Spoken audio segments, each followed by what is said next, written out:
Generosity is more than just giving of your money. We need to live generous lifestyles. Generosity is an outgrowth of trusting God.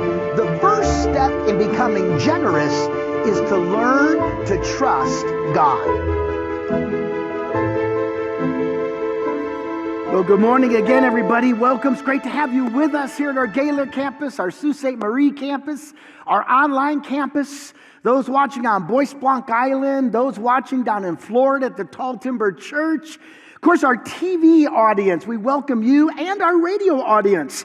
Every single Sunday morning, this service, 9 o'clock, is aired live in its entirety on the Eagle 101.5 FM. They've been doing that for over 10 years now. We have such a great relationship with them. We're thankful for them, and we're thankful for the opportunity to be on the radio airwaves as well. Well, it's great to have all of you here. This morning, we're going to continue our series we're calling Focus. And we're taking 6 weeks to focus on 6 catalysts that we believe need to be in our lives for there to be spiritual growth. These 6 catalysts are really the foundation of our discipleship strategy here at E-Free Church, and our desire is to see everyone who's part of our church. Doesn't matter what campus you're part of. Maybe you're a TV viewer, a radio listener. We want to see everyone growing in these 6 areas. Because when you're doing these 6 areas regularly, spiritual growth takes place. So week number 1, we looked at the catalyst of talking to God. And those who talk to God regularly will find themselves growing spiritually. Week number 2, we looked at reading our Bibles. Because those who read their Bibles regularly will find themselves growing spiritually. Last week, we looked at serving. Because those who serve others regularly will find themselves growing spiritually. Well, today we want to look at catalyst number 4. And we're going to call this catalyst generosity. Generosity. Because people who develop generosity will be people who will grow spiritually. There's a direct link in the Bible between generosity and our spiritual lives. Jesus gave us the link when he said these words. Where your treasure is, that's where your heart will be also. And so in all of our lives, every single day, we're going to take a step one of 2 directions. We're either going to take a step towards generosity, or we're going to take a step towards selfishness. Because selfishness is the opposite of generosity. So either I'm going to become more generous, or I'm going to find myself becoming more selfish. Now, we really have the battle set against us because the truth of the matter is that our natural tendency will always be to move towards selfishness. Why? Because we were born that way, weren't we? We were born selfish. That's why one of the very first words we ever learned and said over and over and over, and we're still saying it today, is mine. We were born selfish. And that's not a battle that goes away with age. Not at all. And when you become a follower of Jesus, it doesn't just magically disappear. You see, still as adults, we have a natural tendency to move towards selfishness. For example, husbands, you and your wife pull into the drive-thru at the restaurant to get something to eat. And you say to your wife, honey, what would you like? And she says, I'll take a burger. You go, great.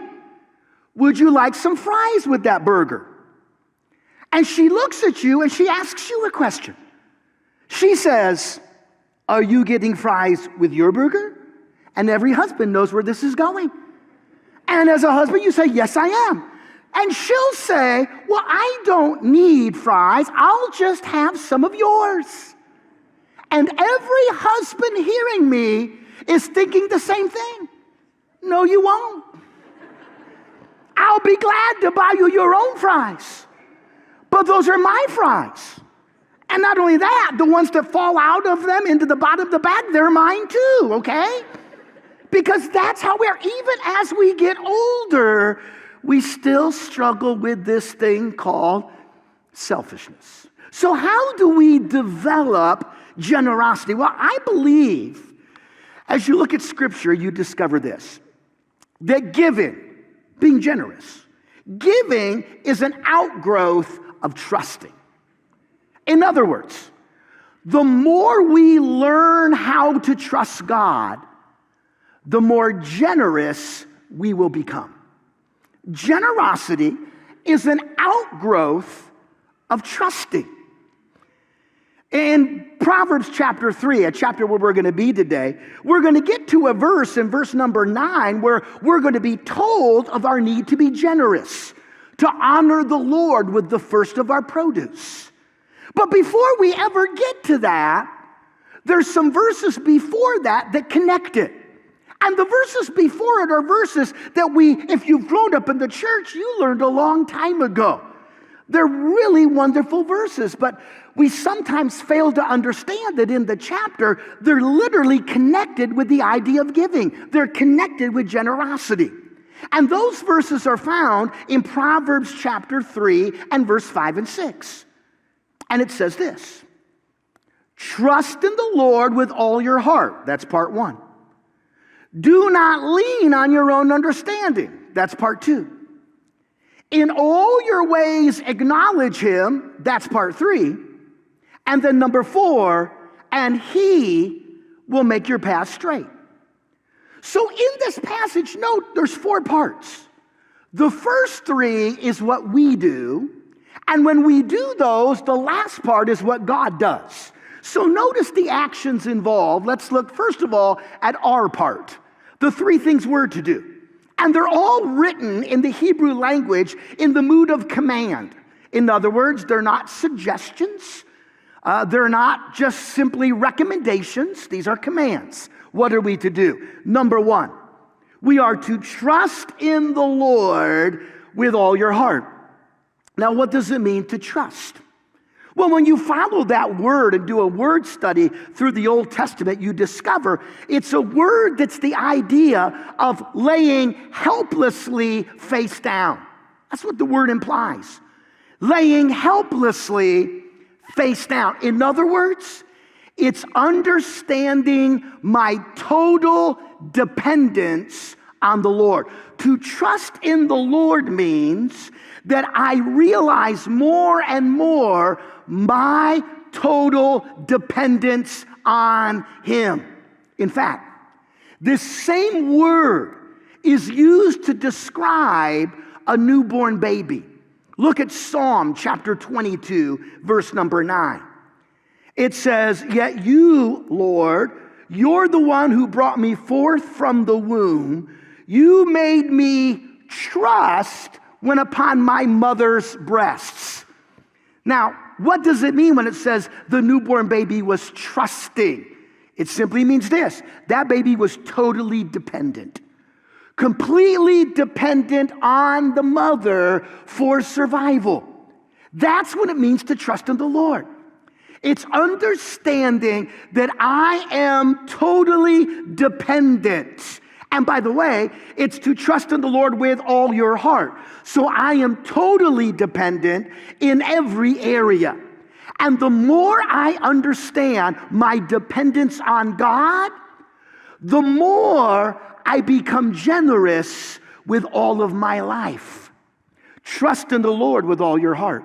The second part is this: do not lean on your own understanding. That's the opposite of trusting in the Lord. I'm either going to be dependent on God or I'm going to lean on my own human wisdom. By the way, that's what it means when it says in the verse, do not lean. It's a word that means to rely on. You can see it used in a literal sense throughout the Old Testament. In Judges 16, referring to Samson, we learned that Samson said, let me feel the pillars on which the house rests, that I may lean against them for support. In 2 Samuel 1, the same thing is said about King Saul when it says Saul was leaning on his spear.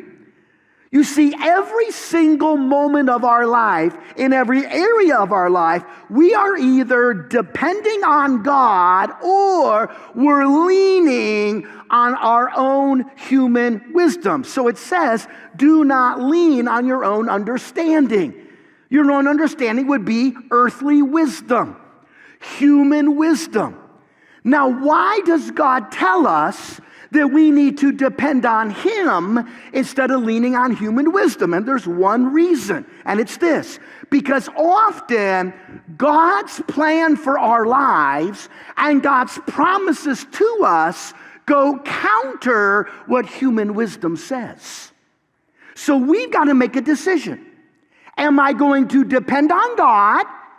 Or am I saying, God, I'm not really sure you're going to come through for me. Instead, I'm going to lean on my own human wisdom. And developing a heart of generosity comes the more I learn to depend on God. So trust in the Lord with all your heart. Do not lean on your own understanding. And the third part that we need to do is this: in all your ways, acknowledge Him. So question: how do I know if I'm depending on God with all of my heart? How do I know if I'm trusting Him instead of human wisdom?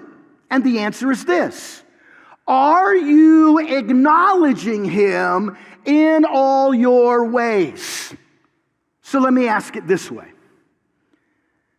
What area of your life, or maybe we should make it plural, what areas of your life did you fail to talk to God about this week?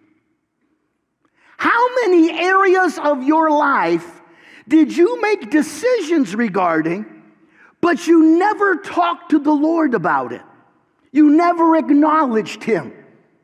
Those are areas where you are leaning on your human wisdom instead of trusting in the Lord. Because if I trust in the Lord in all those areas, what will I do? I will acknowledge Him in those areas. I will talk to Him about those areas. If you didn't talk to Him about the area, then what are you really saying? I can handle this one on my own, God.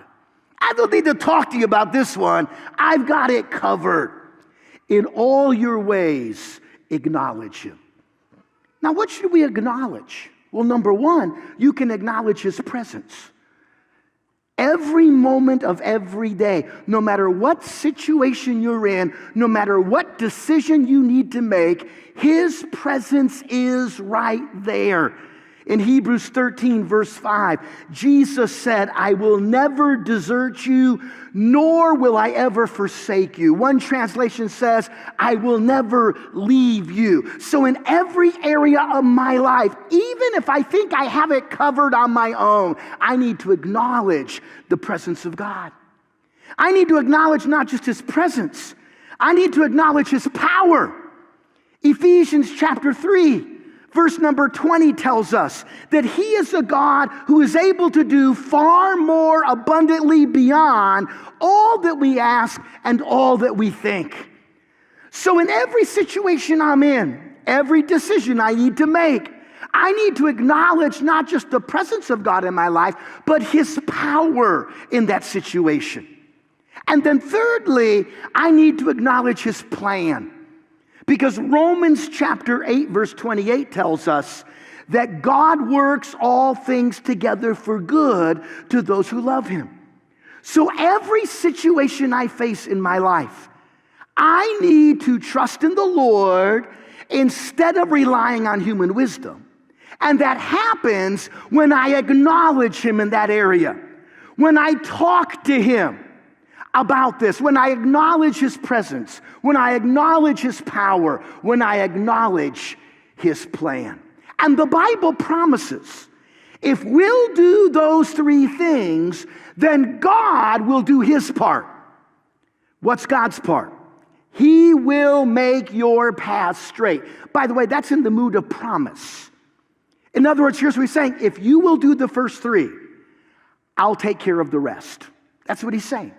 If you'll do the first three, if you will trust in me with all your heart, if you will refuse to lean on your own understanding, if you will acknowledge me in all of your ways, I make you a promise, God says, I will take care of the rest. In fact, I like to put it this way when I talk to people. Control what you can control. Leave what you can't control to God. You can control if you'll trust him. Do that. You can control if you'll refuse to lean on your own understanding. Do that. You can control if you'll acknowledge him in all your ways. Do that. Control what you can control. Leave what you can't control to God. And according to the text, when we grow in our trust of God, it will ultimately grow us in our giving. Now, notice though, that and we're going to see next though, in verses 7 and 8, that there is an adversity to it. In other words, it's not easy. Look what it says in verse 7. Do not be wise in your own eyes. Now stop, you know what that means?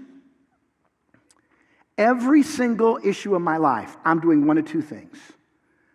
I'm either relying on the wisdom of God and I'm going to trust him, or I'm going to rely on my own wisdom and I'm going to trust me. Now think about that. When I fail to trust God, when I fail to acknowledge him, do you know what I'm really saying?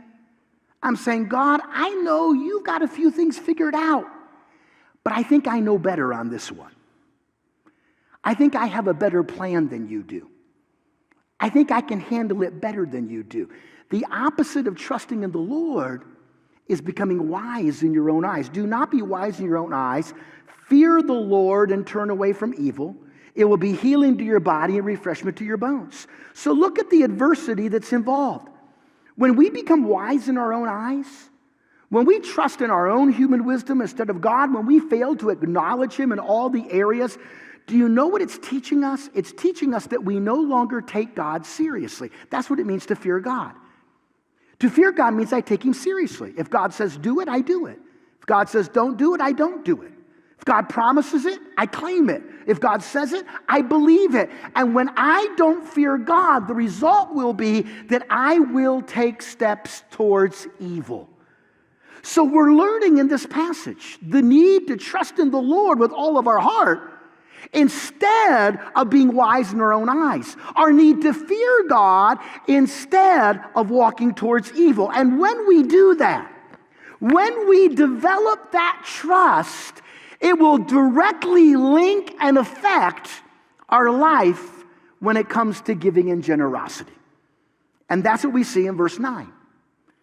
Verse 9 says, after we've learned to trust in the Lord, we've learned to acknowledge him, we've learned not to be wise in our own eyes, we've learned to take God, his word, his promises seriously. When we do all that, what's the next step?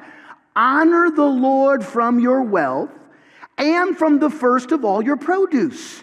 So your barns will be filled with plenty, and your vats will overflow with new wine. There is a direct link between trusting and giving. Giving is an outgrowth of trusting. So step number one in developing generosity is to learn to trust. Step number two is to learn to give. And the first thing we see in the passage is the motive involved. Why do we give? Why do we give? And the answer is this. It's a way we honor the Lord. Folks, you don't give because God needs your money. Do you realize he has a street made of pure gold? He doesn't need your money. We don't give because God needs our money. When we give, it is our way of honoring the Lord. Listen to me. Why does God give you money, whatever amount that is? It doesn't matter the amount, the reason's the same. Why does God give you money? Answer, so that you can use it to honor him. That's the answer. That's really the bottom line truth about money. By the way, it's not just money. Why does God give you anything you have? So you can honor Him with it. Why does God give you vehicles? So that you can honor Him with it. Why does God give you boats and campers and all this other stuff? So you can honor Him with it. That's why. Generosity isn't just about our finances. It's about our life. I remember it was 2 summers ago, and we were doing a special communion here at the church outside. And I was here early setting up for it. And while I was here by myself setting up for it, a semi-truck pulled in. And the truck was filled with all the things we needed for the new children's wing. And so he parked, and the truck driver saw me, so he walked over to me, and he said to me, he said, where is there a place here in town, especially maybe if I unhooked my cab from the semi, that I might be able to easily drive into and get something to eat? I said, good luck. I said, it's not like a truck stop here in Gaylord. And I said, I'll tell you what. I said, I'm going to be here till 8 o'clock tonight. So why don't I pulled out my key. I said, why don't you take my car? It's parked right there. Why don't you go get yourself something to eat instead of having to unhook everything? And he looked at me like I was from another planet. And he said, but you don't know me. I said, no, you're right, I don't. He said, but how do you know I'll bring your car back? I said, I got your truck. We're good. He said, I can't believe you're going to lend me, a stranger, your car. I said, well, it's really not my car. He said, you're lending me someone else's car? I said, well, yeah, it actually belongs to God, so bring it back full, will you? And we have this great conversation. But folks, why does God give you anything you have? So that you can use it to honor Him. Why do we talk about giving? Why do we talk about generosity? Do we talk about it because the church needs money? Well, obviously, the church always needs money to do what it does, but our church is in a very positive state financially. You're very faithful in your giving. That's not why we're doing this. Why? You see the connection between giving and growing? Because when I become more generous in my giving, what am I doing? I'm honoring the Lord. I'm growing. So honor the Lord, it says, from your wealth. That's the motive. Now, what's the manner? How are we to do it? Giving honors the Lord when we give it as a priority. He says, honor the Lord from your wealth, whatever that is. It's different for all of us. And from the first of all your produce. Do you see the priority? We're to honor the Lord with whatever wealth we have, whatever we possess. We're to honor Him with the first of it. And not just the first of part of it, but the first of all of it. That's what it says. We're to make it a priority in our giving. In other words, it should be regular. It should be systematic. It should be part of who we are. In fact, the Bible teaches this in the New Testament. Look at 1 Corinthians chapter 16. Verse 1 says this.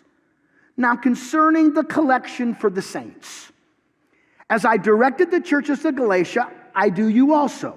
On the first day of every week, each one of you is to put aside and save as he may prosper, so that no collections will be made when I come. In other words, you need to start regularly and systematically putting away what you're going to give. That's what he's saying. It's regular. It's systematic. The way I learned this, I probably learned how to do this the same way many of you did if you grew up in the church.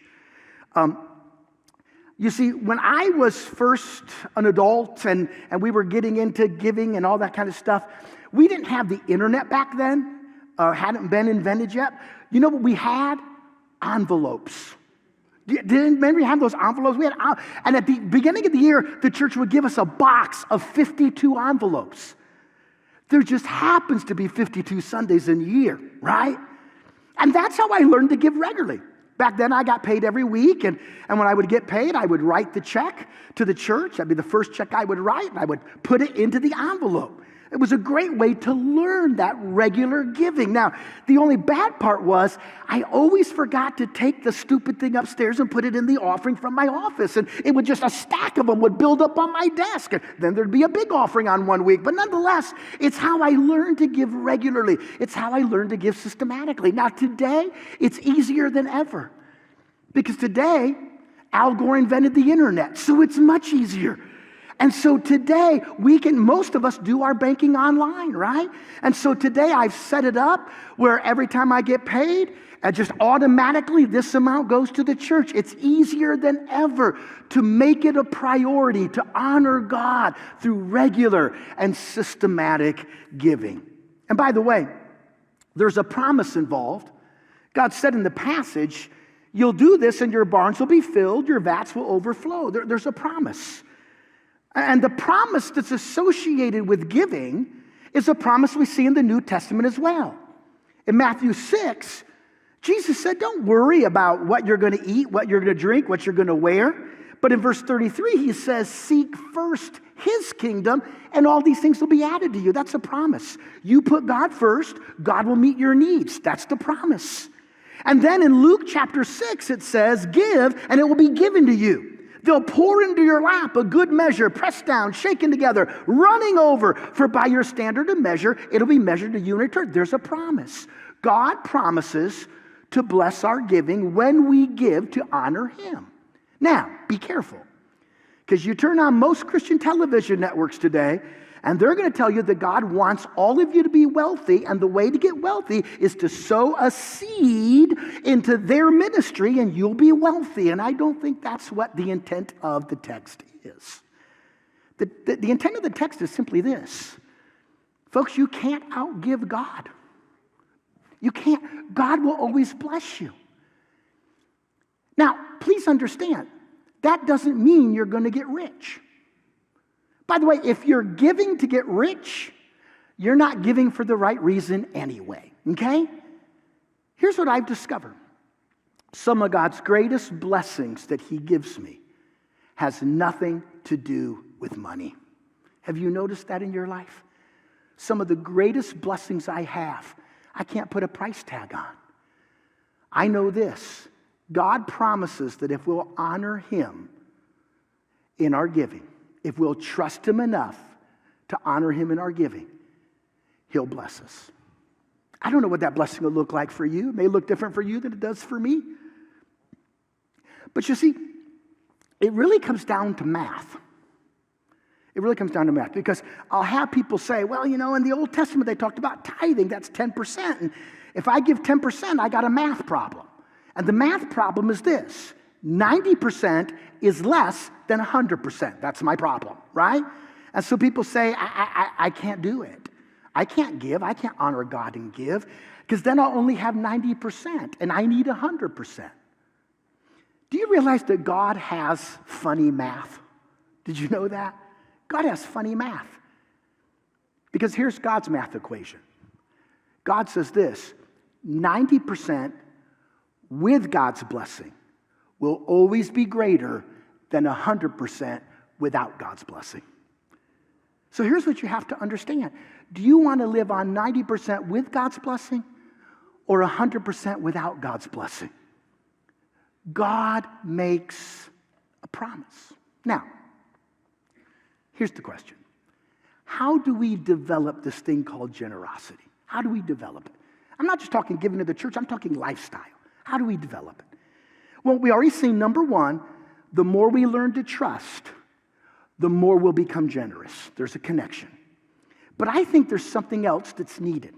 And I think it's needed because, remember, our natural tendency is to move towards selfishness, right? That's our natural tendency. So I think there's a second thing that's needed. And that's this: we need to have an intentional plan. What is your intentional plan to become more generous? What's your plan? If you don't have a plan, you probably won't become more generous. So here's what I'd like to do.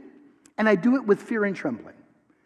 But I'd like to share with you the plan that Laura and I have used for the last probably 10 years.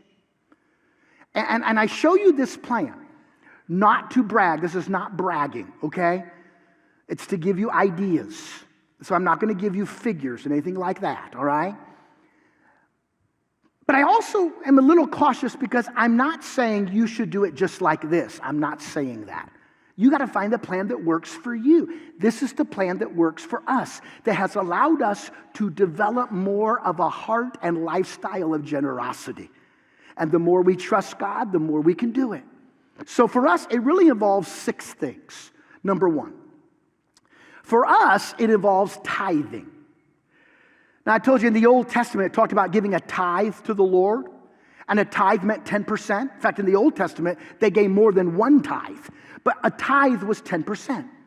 So my own personal thinking, okay, is simply this. You can't see the word tithe in the epistles, but my thinking is this.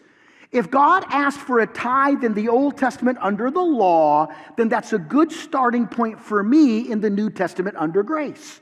So Laura and I made the commitment that we would tithe, that 10% of all of our income would go to the local church. And like I said, we do that online. It's already set. It's taken care of. I don't have to do it every week. It's automatically taken out. Here's my paycheck. Here's the amount to the church. And then what I do is, in between paychecks, if I happen to get a windfall, for example, I preached 2 funerals this weekend, so I got a little bit of honorarium money. So this morning, I got online, I took 10% of what I got, and I made an additional gift to the church. Why? Because we believe in tithing. My wife and I practice tithing. That's step number 1 in our plan to be generous. But it doesn't stop there. We put 5 other steps in. I'd like to add more. Step number 2 is this: missions. Outside of our tithe that goes to the local church, there are 4 different missionaries or ministries that we support on a monthly basis. And every month, we give a gift to them. And again, it's set up to automatically happen, just automatically takes place. So there's tithing and there's missions. But we added a 3rd one, and this is the one I found really fun. We added the one called giving. And here's what we mean by that. And maybe you had this happen. We had times that we came across a need and we really wanted to help, but we didn't have anything to help with. You ever been in that situation, right? You really want to help, but you don't have anything. So we said, well, let's plan for those times. So we worked into our budget a set amount that every paycheck is put aside. We're not allowed to spend it on us, okay? We put it aside.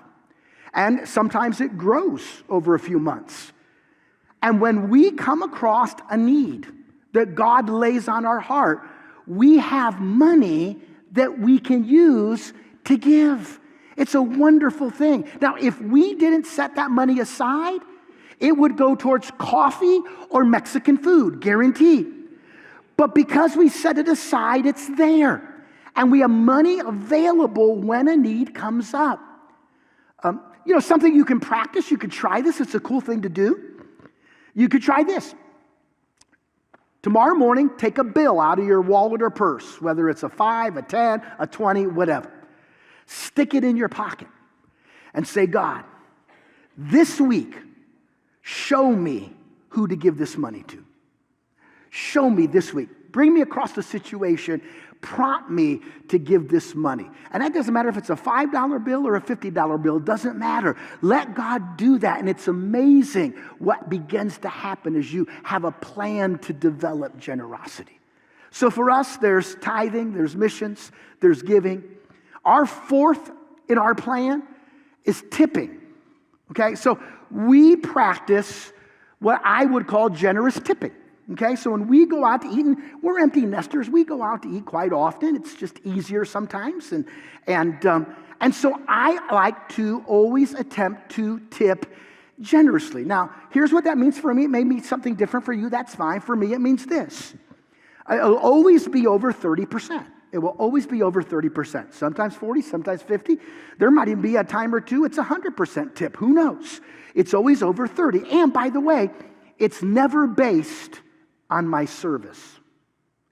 Now, this is going to freak some of you are going to have a coronary right here, okay? Because here's what I do. Here's what I think about. I think about these servers that serve. And you know what goes through my mind? I doubt that was ever any of their childhood ambitions. I mean, if you go down and you interview the third graders in church right now in our kids' camp, what do you want to be when you grow up? I doubt you're going to hear one person say, a server at Big Boy. I don't think you're going to hear that, right? Those who are serving are usually serving because they need it. They need it. And so my view is this: if I can afford to eat out, I can afford to tip generously. That's my personal philosophy. And I don't base it on the service. And you know why? I don't base it on, did she keep my cup filled up? I don't base it on, and any of that kind of stuff. And here's why. Because if I get really bad service, here's what goes through my mind. That server must be having a really bad day. Because I doubt that's their pattern, or they probably wouldn't have their job, right? They probably wouldn't get much in the way of tips. And my thought is this: if that server is having such a bad day, or there's something going on in their life that's really bothering them to the point I'm getting rotten service, that means I have a golden opportunity to be a spark of sunshine in their life today. Have a plan to be generous. By the way, it doesn't take a lot of money to do that. Do you realize that? It doesn't take a lot of money. So I go out to eat with Laura. Our bill comes to $30 because I only take her to classy places. So our bill comes to $30. So if I'm going to give a 30% tip, how much would that be? None of you know math? $9, right? So how much more would it cost me to make it a 40% tip? Thank you. Somebody got their calculator out. $3 more. Okay, if I was going to give a 30% tip on $30, how much more would it cost me to give a 50% tip? $3 more, or $6 more, right? $6 isn't a whole lot of money. But probably that server did not get many 50% tips that day. It doesn't cost a lot of money to be generous, folks. Generosity isn't about your money. It's about your heart. Where your treasure is, that's where your heart is. So there's tithing, missions, giving, tipping. Another one we do is called blessing. And here's what we mean by that. If somebody blesses us, we always look for a way to use part of it to bless somebody else. Okay? That's what we always do. So there might be an occasion we're out to eat and we get done eating and the server says to us, somebody picked up your tab. So, and I always, if that happens, I say to the server, did they take care of you? They go, they sure did. So when we go to leave, what do? I put another $20 bill on the table for that server. Now, I guarantee you, I'm still walking out of that restaurant with more money in my wallet than I planned when I walked in. I'm still ahead, but I was able to give an extra generous blessing to that person. That's the pattern and plan we use. And then the sixth one is in-gathering. Every November, we do our big in-gathering project here at the church. The Lord and I always give a sacrificial gift to that. That comes out of our savings. That's not in the budget. But that's our 6-point plan to develop a generous lifestyle. And I'm simply saying this to you. It doesn't matter what your plan is, just have a plan. Because if you don't plan to be generous, you will usually lean towards selfishness. Giving is an outgrowth of trusting. I mentioned earlier that one of the easiest ways to give today is just to set it up through the internet, through our online. And if you'd like information on that, here's all you have to do. You can do it right now. Just text the word GIVE, G-I-V-E, to this number, 989-623-4779. 989-623-4779. You text the word GIVE to that number, and you'll get a link that you can follow. You'll get a reply to the link, and that link will give you all the information you need to be able to give online. Well, Pastor Steve's going to take over up at the Sioux campus, but here at the Gaylord campus online, in the seat backs in front of you is that ticket. Please take it out. And again, we really, really want you to fill one of those out every week for us. Regular attenders, it can go in the giving boxes in the back. If you're a first-time guest with us today, I'd love to meet you. My wife and I will be out in the hub area. If you'll take that ticket and bring it out to us, we'd like to meet you if you're a first-time guest. And we have a gift bag to give you, our way of saying thank you for being our guest today. Now, on the back of that card where it says, my next step today is, would you pray about what step you'll take? Maybe your step today is to say, I'm going to pray daily, asking God to increase my trust of him in my finances. That's a great prayer to pray. Maybe you're kind of like me, and you don't have online, but the best way you could learn to give is through envelopes. Well, guess what? Out at the Connect table in the hub, we have packs of 3 envelopes, just 3. And maybe your starting point would be to take 3 envelopes and give 3 consecutive weeks to the Lord and see what God does in your life. Honor him.